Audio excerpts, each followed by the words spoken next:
সীমান্তে ৫৯ বিজিবির বিরামহীন সাফল্য, নেশাজাতীয় ট্যাবলেট এবং সিরাপ জব্দ।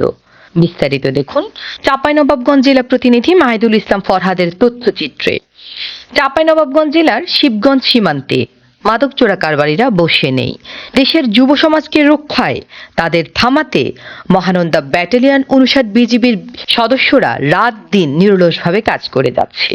এরই ধারাবাহিকতায় ১ জানুয়ারি ২০২৬ ভোর রাত ৩টা ঘটিকায় গোপন তথ্যের ভিত্তিতে তেলকুপি বিওপির একটি বিশেষ টহল দল সীমান্তের পিলার ১৮০/১ এস হতে আনুমানিক ৭০ গজ বাংলাদেশের অভ্যন্তরে উপজেলার বিনোদপুর ইউনিয়নের ৭৬ ভিগা নামক গ্রামে অভিযান পরিচালনা করে অভিযান চলাকালীন বিজিবির উপস্থিতি টের পেয়ে চোরা কারবারিরা পালিয়ে যেতে সক্ষম হলে ঘটনাস্থল হতে টহল দল একটি প্লাস্টিকের বস্তায় রক্ষিত মালিকবিহীন ২৮৮০ পিস ভারতীয় নেশাজাতীয় ট্যাবলেট এবং ফেন্সিডিলের বিকল্প ২৪ বোতল নেশাজাতীয় কোকো প্লাস সিরাপ উদ্ধার করতে সক্ষম হয়।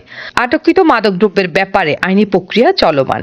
এ ব্যাপারে মহানন্দা ব্যাটালিয়ন ৫৯ বিজিবির অধিনায়ক লেফটেন্যান্ট কর্নেল গোলাম কিবরিয়া বিজিবিএম, বিজিওএম বিষয়টির সত্যতা নিশ্চিত করেছেন।